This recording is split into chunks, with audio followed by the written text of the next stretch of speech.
Middle Podcast, the podcast dedicated to the music, movies, and culture of Generation X.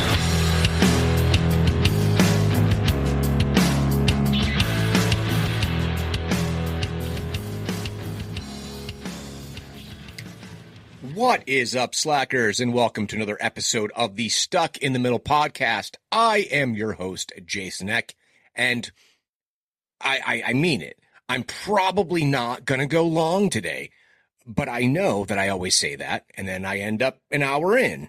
But I will tell you, your intrepid host here, slacker number one, is woefully underprepared for this evening's podcast, in part because I actually got to have some fun. And I wasn't thinking about topics. And I'll just explain a little bit. So this past weekend, it was one of those things where my birthday, which was back in June, I had received a gift from my wife that was not going to come to fruition until July, this past weekend. And what that was 2 tickets for she and I to head down to my home state of Connecticut at the Mohegan Sun Arena to go see who I think is one of the best young stand-up comics in the world today, in one Mr. Andrew Schultz.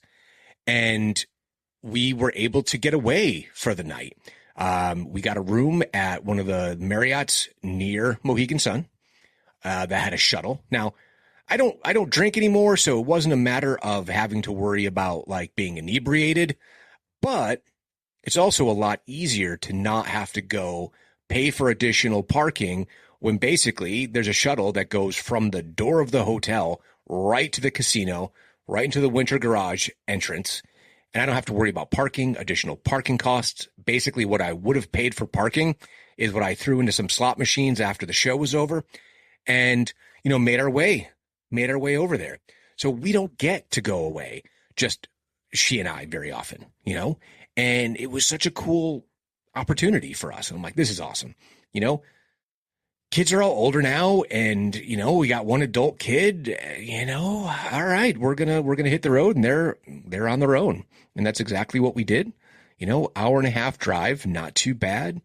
And, just shooting the shit in the car and talking about life and just stuff and hit the road. And the show itself was at the arena, so the Mohegan Sun Arena. It's a smaller size arena. It is a WNBA arena. I believe the Connecticut Sun, is that what they're called? The Mohegan Sun, probably. Obviously, Connecticut and basketball, particularly collegiate basketball, are just sacrosanct, right? That is. There's no pro team anymore. Hartford Whalers have been gone for decades now. They are the Carolina Hurricanes. Bullshit.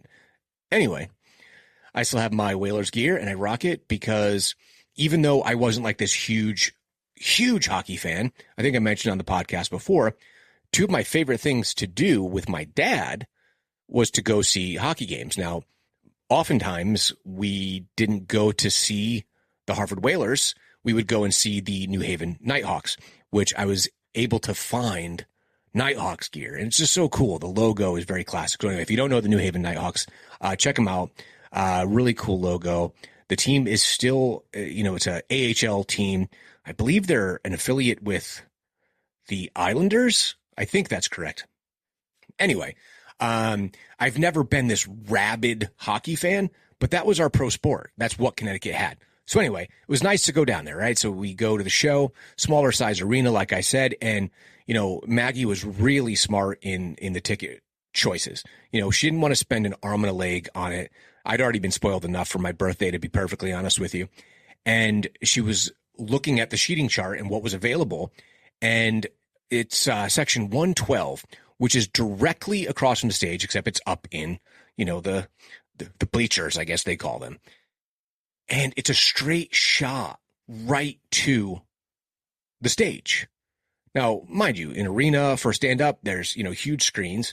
And it was just awesome because it was also right on the aisle, like right on the row, our two seats. And I always like to be right there just in case I need to make a hasty escape. And yeah, it was great. And two openers that are a couple of his boys, but in particular, something Poston was the opener. Derek Poston, and then Mark Gagnon, who is one of his co-hosts on the Flagrant podcast. The first two opening sets were awesome. And Schultze delivered. What's so interesting, though, is I'm at this stage in my life, 50 years old, and my kids are almost grown.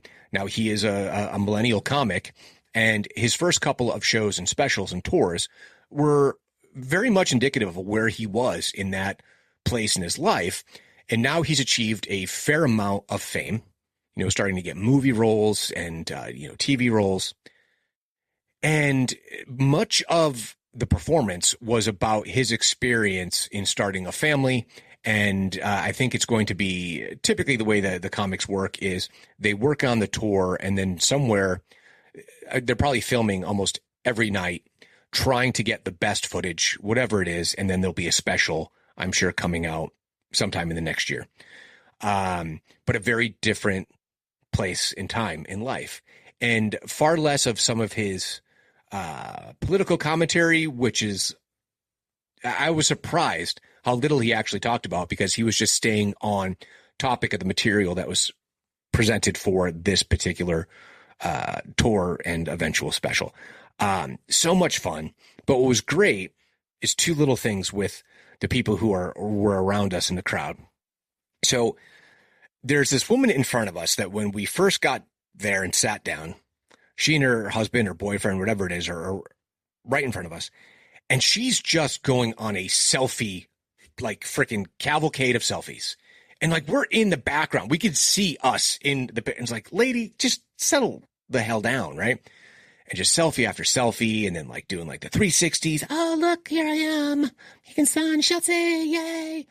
And Maggie and I are just rolling our eyes like, oh my gosh. But here's the thing. So when Mark Gagnon's set was done, he said, okay, here's the rules, guys. No yelling out, no heckling, no recording. Because the key thing is when you're working towards a special on your tour, you don't want the material recorded and disseminated on the internet. Made that very, very clear right from the beginning. Most people are respectful. Selfie queen, not so much, until security came and they're like, hey, you can't record. And she goes, really? Really? Yeah, you can't record. Are you sure? Yeah, I'm sure you can't record. Really? Yeah, you can't record. Oh. They've already explained to you that you cannot record. Have you ever been to a comedy show? Do you know anything about stand-up comedy? I'm no authority, but it seems pretty basic that they've just told you no recording out loud before the headliner's set. Anyway, and then there was this guy behind us, and we both wished that we had turned around just to satiate our curiosity about who this was. Because whenever there would be a particularly, potentially egregiously offensive joke, he would go, that's crazy. That's crazy. He said that. That's crazy. Now, you might think, well, isn't that annoying? Now, it wasn't like every joke, but when he did it, there was this definite sense of he was legitimately surprised by what he was hearing. Like he could not wrap his head around the fact that this comic was going there. Because sometimes the best comedy is so over the top about a real life situation and putting that twist on it, and also self-deprecating. And that's crazy. It's crazy. He said that. Oh my gosh. I wish we turned around and looked and saw who it was. You know, Maggie's like, he sounded like a young guy who like, maybe this is like his first time seeing something like this live and doesn't know what to expect. So it's also some of the darkest jokes. And this is something that is absolutely true. And I will always I'll always marvel at it. So Maggie is pretty devout in her faith and kind of, and we joke about this, like she's the best of us in my household. Like she really is. The darker the joke, the harder she laughs. It is a fascinating, it's like some kind of psychological study I would love to do. That includes at like movies that we've gone to. I mean, she laughs at the most interesting things, but like belly laughs, like, and there were a couple times I'm like, this is what you're laughing at. That's the joke that has you dying, right? It's funny to me. But it also had some heavy and somber moments too, which I also think is the best stand-up. But, we've seen a bunch of comedy in our lives, not a ton. But the first time we ever went to a comedy show, and I'm totally deviating from our topic, so hopefully you're enjoying what you're hearing. We went to this little tiny hole in the wall. I forget the name of it. It's a club in Chicago. And it was just this little intimate place. And it was awesome. And it was, we both were 3 sheets to the wind, I'll be honest, and just laughing at every comic. It could have been the worst set. And I don't think they possibly could have bombed with us because we were hammered and just loved the environment. But we've also seen like a mid-sized theater. Like we saw Janine Garofalo. I forget which theater that was at. Maggie said the name, and I'm like, oh, yeah, that was the name of it. Completely forgetting what the name of that theater was. But that was, a smaller room, right? But then we've seen like Eddie Izzard at the Garden. And that's like, whatever that capacity is. That place was packed. So thousands of people for a big arena show where we were in a balcony up to the side of the stage, but still had clear sight lines. But then we've seen, let's see. Oh, we saw Daniel Tosh at the Wang Theater. It's a gorgeous building if you've never been there. And it's a great place to see comedy. So we've seen all mid-size arenas, large scale arenas, these intimate clubs. It's just, I love stand-up comedy. If you haven't listened to the episode, Gen X Comics, it's out there. You can check it out in the archives. I forget the exact title of it, but you can find it. Just some of my favorites. And, our generation has a ton of really excellent comics that are now like the elder statesmen, but it's good to know that there are younger comics that are out there, like an Andrew Schultz. I'll admit, I think Shane Gillis is absolutely hysterical, as well as, Adam Ray. There's just a bunch of really great comics that are out there coming up on the scene that are doing a great job. So that was a fun thing. And then Sunday, we purposely kind of planned out like what the day was going to be. I had some projects. I won't even get into the project, but they're done. And it took way longer because there's always something that goes wrong, particularly when you have, a house that has had some cosmetic improvements, some behind the scenes improvements. So that I had an electrical thing I needed to deal with, a plumbing thing that I needed to deal with. They always take longer. But like my older 2 kids, they decided they wanted to go thrifting. They got a bunch of stuff that we would have worn. A lot of our styles are back. The 90s is in again. It's fascinating.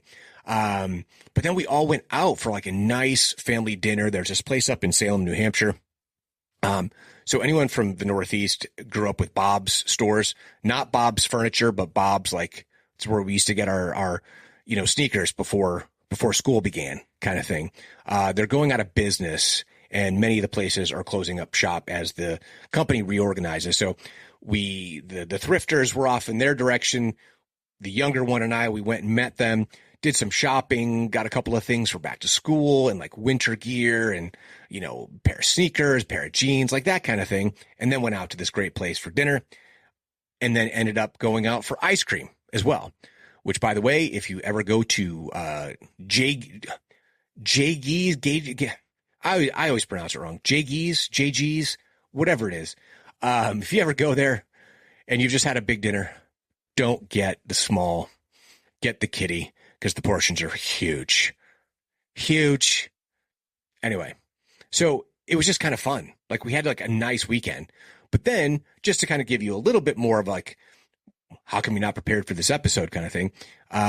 then some like intense stuff is happening with my mother-in-law. I won't get into too much of it, but just, some health issues and, how that can sometimes impact the mind and some struggles that she's having. And that included some very, very early morning phone calls, 4 a.m. telephone calls, and, working through that too. So yeah, it's been kind of these two phenomenal days over the weekend and then some challenging stuff, but that's life.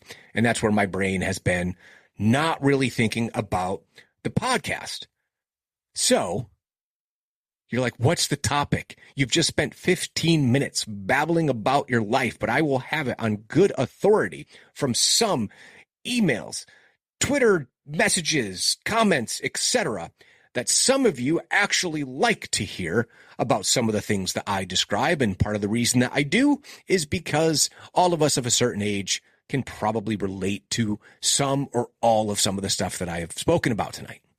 So, as you might have seen, and we're not going to get into any of the political or social commentary that comes along with it, but as you might know, we've just recently had a kickoff of an Olympics, which you can have your own opinion about the opening of the Olympics. I leave that to you, and however your social media feed is, I know mine is like a mishmash of so many different things because my interests are so wide ranging and I get all different types of opinions and commentary from all across all different spectrums. But I got to thinking about the Olympics, and it's a little sad, I think, because at this age that I'm at now, while I'm very much a patriotic person, I love America. The Olympics doesn't have the same energy for me as I remember it having when I was a kid. And I think that's like a lot of things. I don't watch a ton of sport now. I watched this basketball run with the Celtics because it was, a lot of fun, and playoff basketball I watch every year, but I'm only watching like the playoffs. Well, if you really think about it, the Olympics are the playoffs for the world, right? This is it. You win here. This is the culmination of the work that you have put in. Because obviously, there's qualifiers all over the world for all these different sports, and we're building towards this one event. I just am not as interested as I used to be. And I think where the bittersweetness of it, or even just I don't know, this, not malaise, not a cynicism, but world weariness where I'm just like, oh, the Olympics, cool, go America kind of thing. But also thinking back to my first Olympics that I remember being really, really jazzed about, right? So I remember 1980 very, very vaguely, 6 years old. And I remember watching some of the events and being like, oh, that's cool, right? Diving's cool. Diving is cool. Watching some of the floor routines, crazy, right? But 1984 held in Los Angeles, California. I was 10 years old. And I remember being down in Rhode Island where my aunt and uncle live, and going to visit them.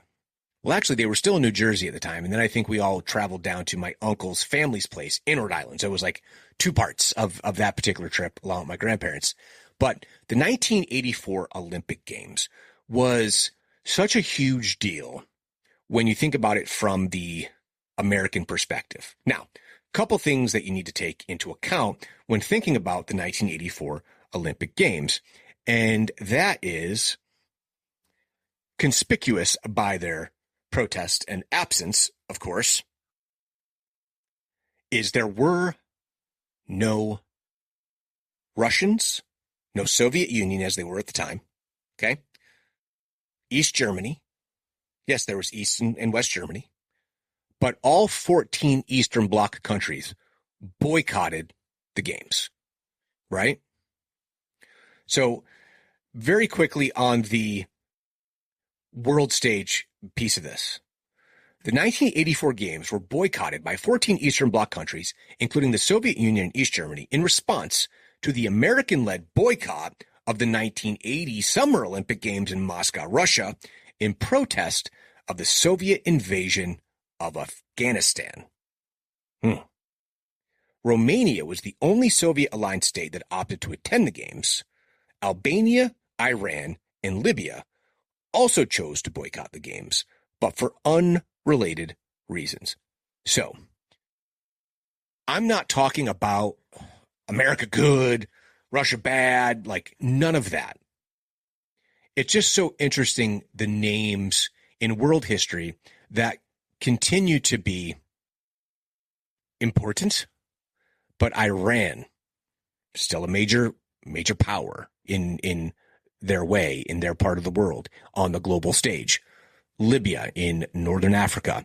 And obviously this would have been a time where Gaddafi was in power. But then Afghanistan keeps coming up as this very critical place based upon its geography in the world. Very interesting to me. However,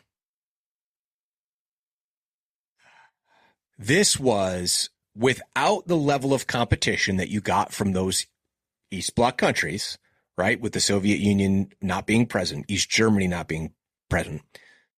The United States won 174 total medals on home soil. It was the U.S. won the most gold and overall medals, followed by Romania, who was a Soviet ally but opted to attend. Clever. And West Germany. Good Germany, as we like to say. So just so you know, part of the reason that, as I'm scrolling down here, that perhaps Iran, this is why Iran boycotted, the two cities that were bidding for the 1984 Summer Olympics was, U.S. and Iran were both bidding. Los Angeles was the city chosen for the U.S., and Tehran in Iran bid cancellation due to security issues caused by riots. Okay, so that takes them out of the running. Takes them right out of the running, right off the bat. But here are the key things that I just remember. Let's scroll down here. So, track and field.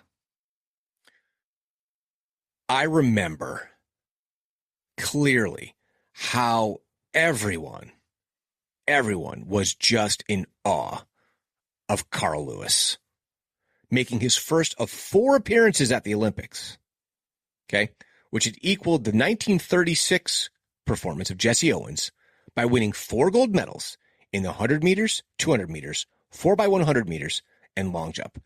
I can remember to this day the TV at my aunt and uncle's house and watching Carl Lewis's long jump and going, not only is this dude fast in the running events, but that long jump was crazy. And I remember clearly being fascinated when we ended up that year, and I think it was probably because, hey, the Olympics was going on, we did like a mini Olympiad at my elementary school, Roger Sherman Elementary School.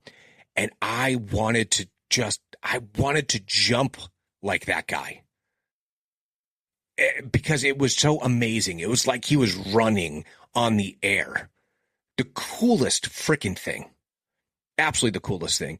And Carl Lewis, I mean, ended up appearing obviously in multiple Olympics and just the body of work. I think his first time, let's see, how old was he? Is that true? So he was like 22 years old. Now, mind you, there are some people who have started their Olympic careers even younger than that. Let's see. He's only one of 6 Olympic athletes who won a gold medal in the same individual event in 4 consecutive Olympic Games. That is absolutely insane. Lewis was a dominant sprinter and long jumper who topped the world rankings in the 100, 200, and long jump events from 1981 to the early 1990s. He set world records in the 100, 4x100, and 4x200, while his world record in the indoor long jump has stood since 1984. Freaking legend. Carl Lewis is now 63 years old, 6'2", 176 pounds must have been his training weight. Man, the guy just looked like he was chiseled out of stone. Like, just absolute beast. Anyway, what else we have here? Edwin Moses. Holy cow, I remember Edwin Moses, too. He was an American hurdler who won gold medals in the 400 in 1976 and 1984. Between 77 and 87, Moses won 107 consecutive finals, 122 consecutive races, and set the world record in the event 4 times. Since he was also an innovative reformer in the areas of Olympic eligibility and drug testing, and in 2000, he was elected the first chairman of the Louganis World Sports Academy, an international service organization of world-class athletes. He clocked in at 6'2", 180 pounds. Let's see. With his height of 6'2", Moses' trademark technique was to take a consistent 13 steps between each of the hurdles, pulling away in the second half of the race as his rivals often took 15 strides. Freaking brilliant. Use your body and your mind to dominate the competition. This was the first year that a marathon for women was held at the Olympics. I remember clearly that being a big deal. And it was won by Joan Benoit or Benoit, depending on where you're from in the world, of the United States. Oh my gosh, I remember this. The event was also remembered for Swiss runner Gabriela Anderson-Scheiss, who, suffering from heat exhaustion, entered the stadium for the final lap in a state of almost total exhaustion, barely able to walk, but eventually completing the race, collapsing at the finishing line, and being immediately treated by medical personnel. I don't remember if I watched that live or the number of times it was replayed, but holy cow, I remembered that. Holy cow. Daley Thompson of Great Britain apparently missed a new world record in winning his second consecutive gold medal in the decathlon. The next year, his score was retroactively raised to 88.47, giving him the record. You can do that? You can retroactively raise a score? Huh. Didn't know that. Oh. Another American Olympic legend. Mary Lou Retton. Do you remember Mary Lou Retton? I'm sure you do. She got the Wheaties box, bro. Mary Lou Retton of the United States became the first gymnast outside Eastern Europe to win the gymnastics all-around competition.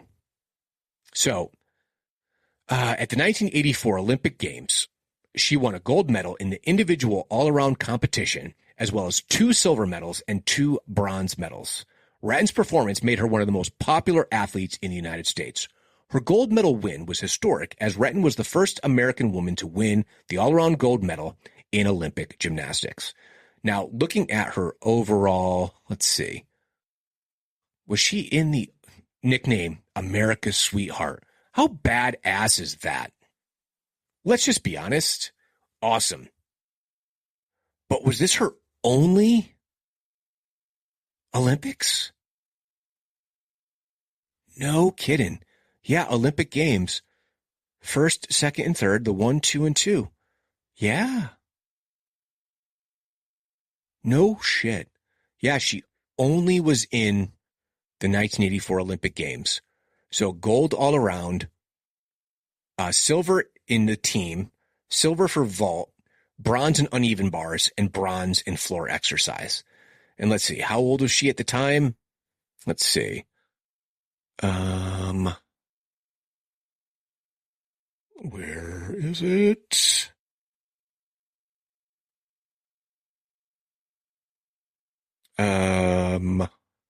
Oh my gosh. She was like 16. Holy cow. Yeah, just a kid. Oh, okay. So she also suffered a knee injury while she was performing a floor routine. Huh. Forcing her to undergo an operation 5 weeks prior to the Olympics. Holy cow. She recovered just in time for the most prestigious tournaments and in the competition, which was boycotted. So it's possible she might not have won had the Russians or the East Germans or other Eastern Bloc countries been involved. But she ended up winning Sports Illustrated Sportswoman of the Year. She appeared on a Wheaties box and became the cereal's first official spokesperson. In 1985, Retton won the American Cup all-around competition for the third and final time, and she retired in 1986 at 18 years old. Freaking baller, though. Let's be honest. Mary Lou Retton kicks ass. Future Dream Team members, remember this. Michael Jordan, Patrick Ewing, Chris Mullin were on the team that won the gold medal in basketball. Coached by who? Bobby Knight. Remember that? So the 1984 United States men's Olympic basketball team competed in the 84 Olympics.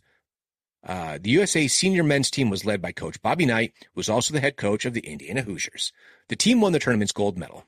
It was the last amateur-level U.S. team to win an Olympic gold medal in men's basketball. So here is your roster. Steve Alford. Remember Steve Alford?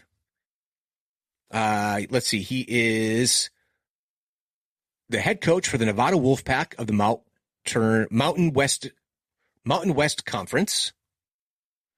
He played 4 years in the NBA. He was drafted by the Dallas Mavericks. Ended up playing for the Mavs, the Golden State Warriors, and before going back to the Mavericks, where he retired in 1991 before he joined the coaching ranks. We have Patrick Ewing. Never heard of him.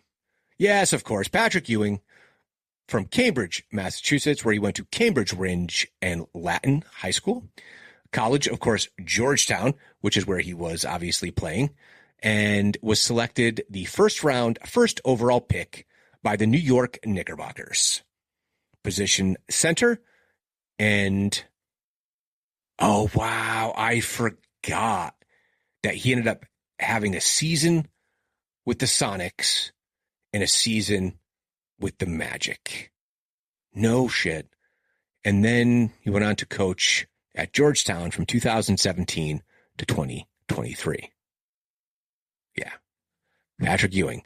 Who else we got in this? We have Vern Fleming. Let's see. He played for 12 seasons in the NBA from 1984 to 96 for the Indiana Pacers and New Jersey Nets. He played college for the Georgia Bulldogs. We have Michael Jordan. Michael Jeffrey Jordan, otherwise known as MJ, played 15 seasons in the National Basketball Association, winning 6 NBA championships with the Chicago Bulls. We're not even going to talk about the Washington Wizards. Anyway, here he was, let's see, how old was he at the time? Yeah, like 22, right? Yeah, he was the 3rd overall pick. That's just nuts. First pick in the 84 draft, for those of you who don't remember, was Akeem Olajuwon. Let's see, what was the full? Akeem Olajuwon went number 1. Sam Bowie went number 2. Jordan went 3. Sam Perkins 4. Charles Barkley at 5. Melvin Turpin at 6. Alvin Robertson at 7. Lancaster Gordon at 8. Otis Thorpe at 9. And Leon Wood at 10. John Stockton way down there at number 16. We just mentioned Vern Fleming. Let's see, who else is notable here? Not that I'm trying to diss anybody. Seeing anyone else who jumped out because they highlighted those who had more notable careers. Hey, there's good old Rick Carlisle, drafted by the Boston Celtics. Oscar Schmidt, New Jersey Nets. Yeah, nothing else really super interesting, but I thought I would share that little piece of business that Michael Jordan was not the number 1 pick, for those of you who don't remember. Let's see. Joe Klein, John Konchak, Chris Mullin, of course, who went to the Golden State Warriors. First round, 7th overall pick in the 1985 draft. He was coming out of St. John's. And of course, gold medal winner. Sam Perkins, part of the North Carolina Tar Heels. And drafted by the Mavs, played for the Mavs, Lakers, Sonics, and Pacers. And let's see.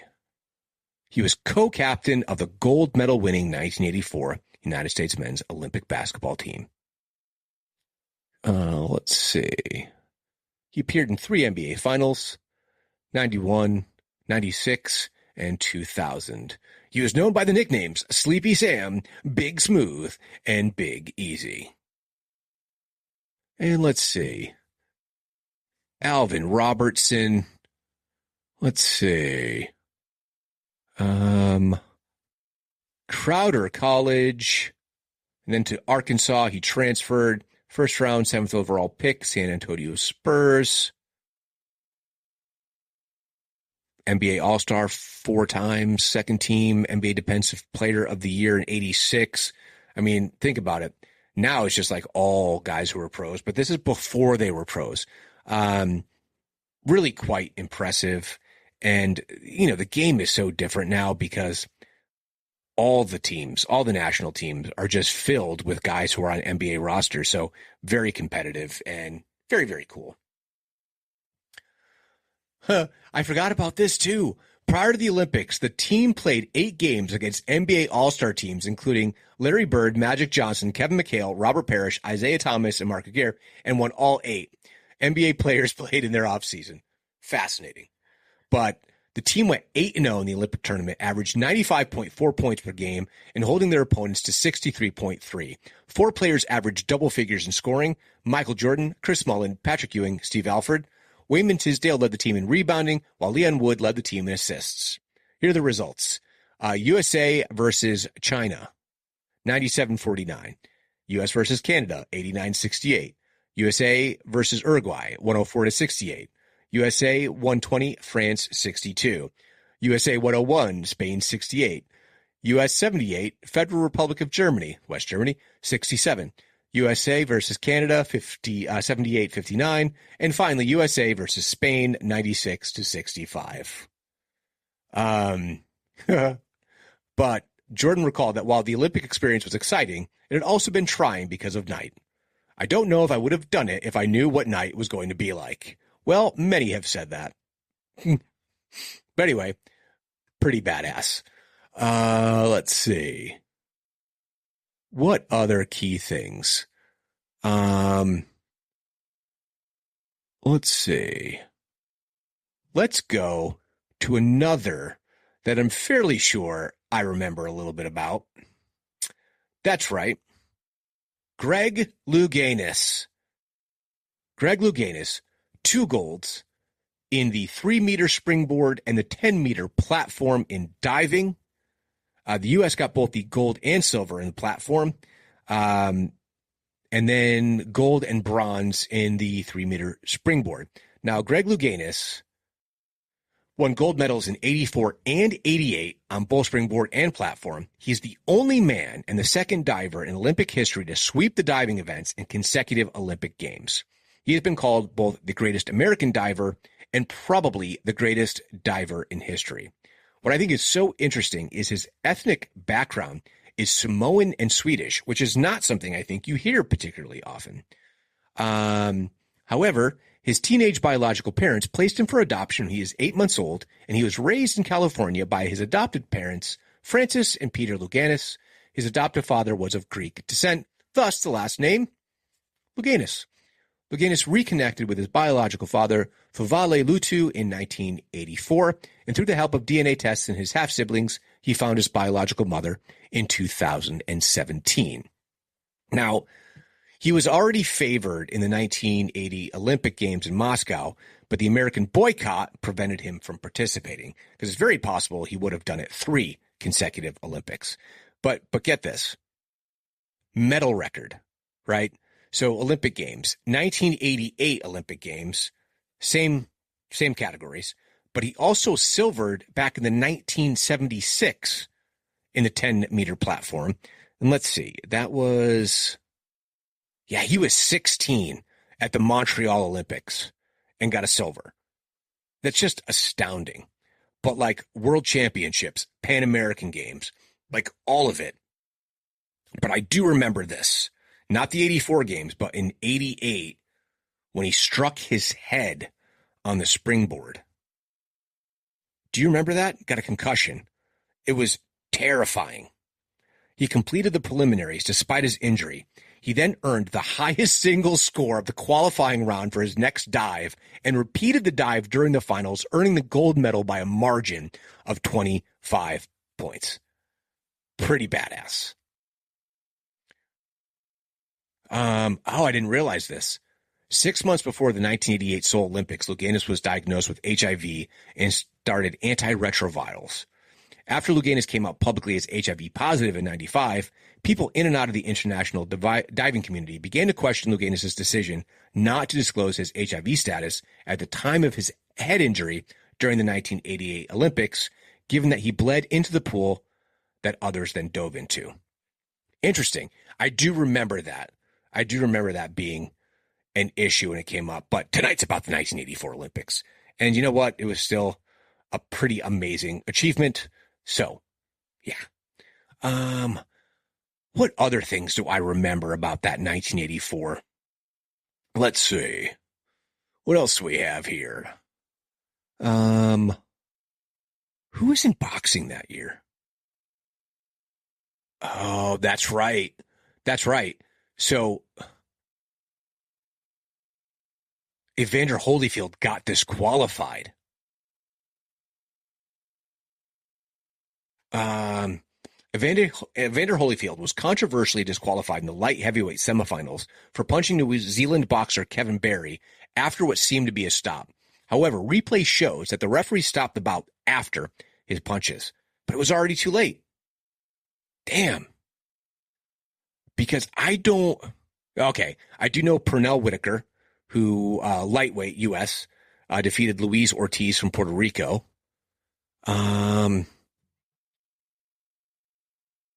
Henry Tillman defeated Willie DeWitt from Canada for the heavyweights.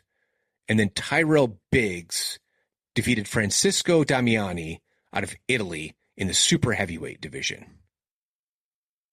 Yeah, but I don't remember him ever doing any. He did turn professional soon after the Olympics, scoring a 6-round unanimous decision over Mike Evans in 1984 at MSG. Besides Mike Tyson, Lewis, and Damiani, he went on to face such other boxing luminaries as James Quick Tillis, Ossie Ocasio, Riddick Bowe, Tony Tubbs, Buster Mathis Jr., and Larry Donald before ending his career with a second-round knockout of Carlton Davis in 1998. He did not win a title, but stalked the rankings of contendership for much of the mid to late 1980s. Biggs' biggest professional fight was against Tyson for the latter's undisputed heavyweight title. Biggs and Tyson disliked each other, and Biggs derided Tyson before the fight. Biggs attempted to outbox Tyson using his jab and movement, but Tyson kept coming in and landing big punches, wearing him down until the fight was stopped in the 7th. Tyson admitted after the fight to carrying Biggs so as to inflict more damage in retaliation for Biggs' pre-match comments. Okay. What a huge disparity, though. 6'5". What's Tyson's? Let's see. What's the tail of the tape? Mike Tyson, Iron Mike Tyson, at the time was 31-0, 27 by knockout. Biggs was 15-0, 10 by knockout. Tyson was 21 years, 3 months, and Biggs was 26 years, 9 months. Mike Tyson, here's what I'm looking for. 5'11.5" versus 6'5", with Tyson weighing in at 216 and Biggs at 228 3/4 pounds. Whew. Bit of a disparity there, but might get you. But anyway, that's not what we're talking about. We're talking about the 1984 Olympics. What other categories should we take a look at? Other than Mary Lou Retton, I'm trying to remember any other names here. Now, wait a minute. wasn't Kersey Joyner, where is it? Let's see. I thought that was this year, but I could be wrong. Evelyn Ashford for the U.S. won the gold in the 100 meters. Valerie Briscoe Hooks, 200 meters. So you know what? I think I'm thinking of the 1988 games. I'm pretty sure that's the case. Yeah, Evelyn Ashford, Alice Brown, Florence Griffith, Chandra Cheeseborough. Yeah, it's the next games. But then like they won so many. Like the women, gold and silver, gold and silver, gold and silver in just about like every single one of those. Every one of these races. Just unbelievable. Like 174. I mean, it's crazy. Al Joyner in the triple jump. Yeah, Jackie Joyner Kersey. But what years did she compete? Oh, 84. 84, she was in the heptathlon. In 92, heptathlon. In 88, heptathlon and long jump.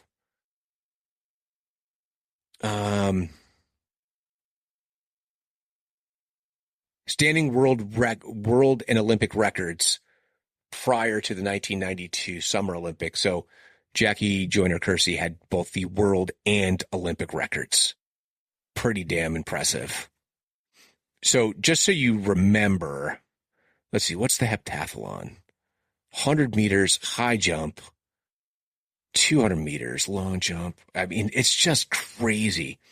The 800 meters, nuts. Absolutely nuts. What a difficult sport. Does not tell you just all by itself.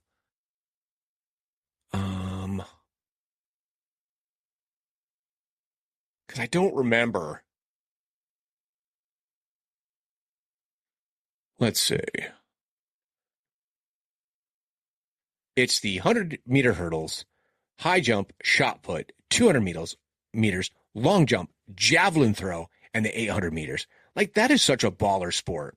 And here, Jackie Joyner Kersey, like, world record in both. But again, that was 1988. But she also got the silver in 1984. Kick-ass.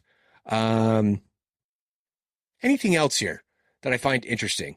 I don't know. I just remember being filled with such a sense of, I don't know, was it national pride? I mean, I guess it was. Yeah, I just remember being like, go USA. But then things like, legitimately, Mary Lou Retton, like, that was huge.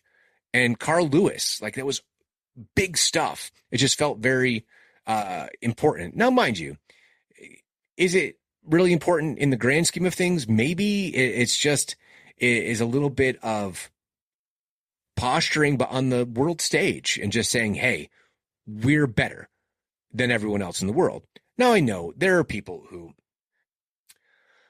are always trying to minimize accomplishments or even concepts of national pride, if you will, because, you know, the United States is comprised of people from all over the world.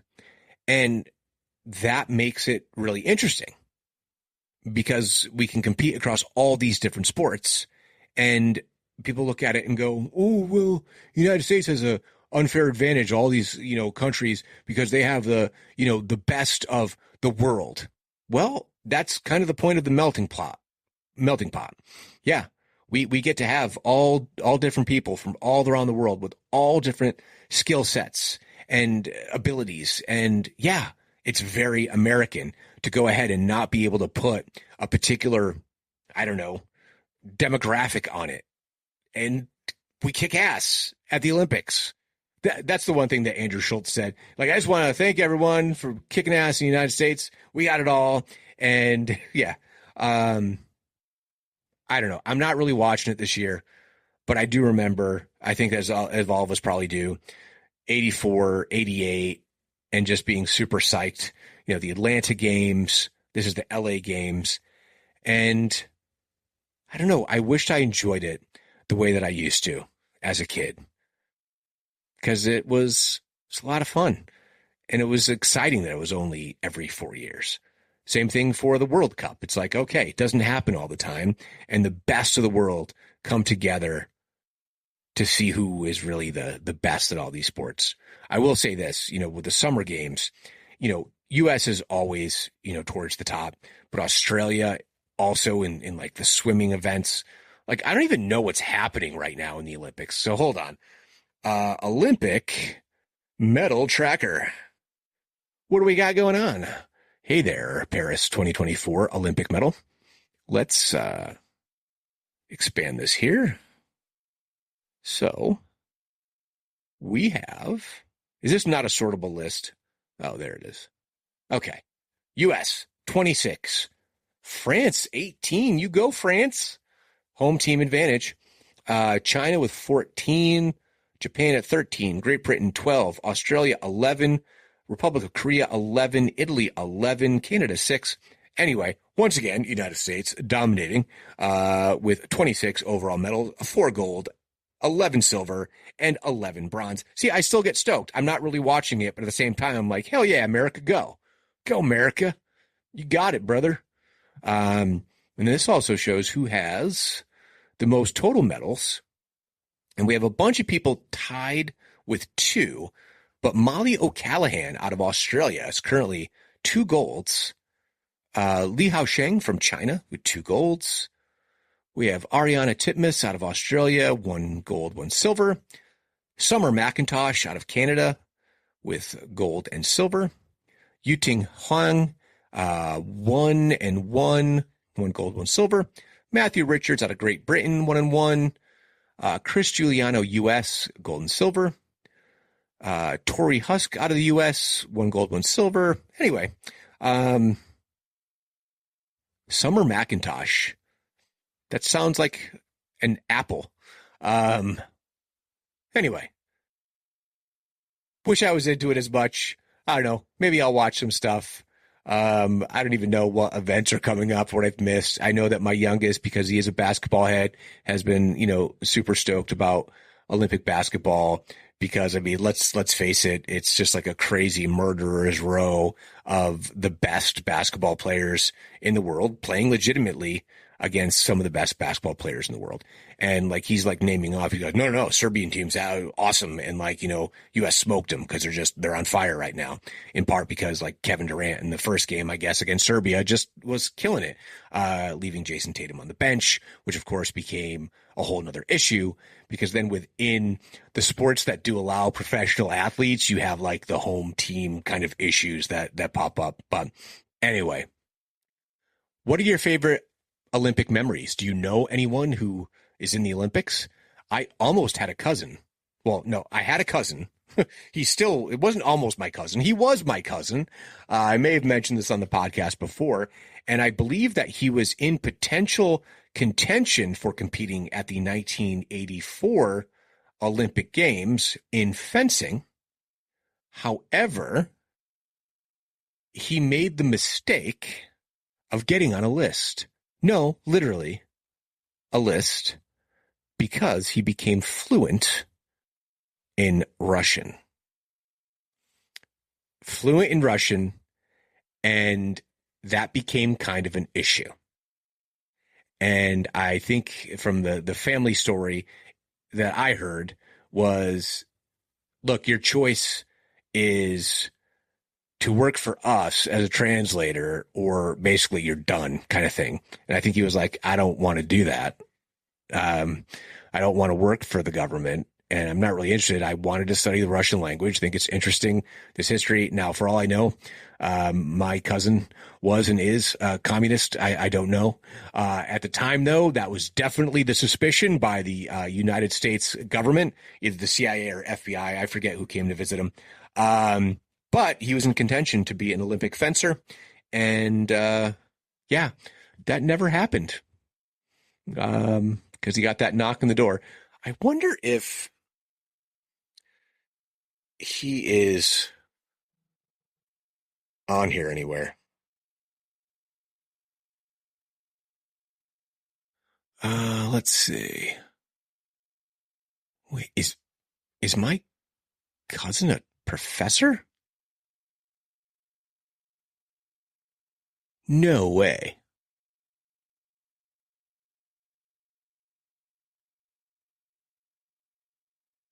Well, where did it go? Where did it go? Where did it go? Why do I have to go behind a paywall? No, not active anymore. And then he just disappears when I go to the next page. That's crazy. Where did it go? Fencing worldwide. Well, that's really annoying. He just popped up. I was like, no kidding. This is crazy, but there he was. Yeah. Anyway, he was potentially an Olympian. Wonder if this is him. Sorry, now I'm just like kind of researching this. I probably shouldn't have said his name. Now people are gonna be like trying to get a hold of him. Holy shit. He is what? All right, I'm not gonna talk anymore about like who he is or what he's doing. I probably shouldn't have said that, but I'm not going to edit it out either because it looks as though he's a semi-public figure. So, yeah, there's that. I think this is him. Oh my gosh. 5 languages? Are you kidding me? Anyway, yeah, that's my closest connection to any Olympians. So anyway, tell me what you think. What are your favorite events? What are your favorite memories from the 1984 Olympics? Do you remember watching it with bated breath as I was for all these events and oohing and awing at the performance and prowess of these American athletes taking on the world, albeit against their major competitor, the dreaded USSR? Well, I thought it was a good time. So let me know. So how do you let me know? You can email me at stuckinthetlepod@yahoo.com. You can find me on Instagram, X, and YouTube at StuckPodX. Head on over to the Facebook page, Stuck in the Middle, a Gen X podcast. Please like, comment, share, leave 5-star reviews, and most importantly, please subscribe to the podcast. So until next time, later, slackers.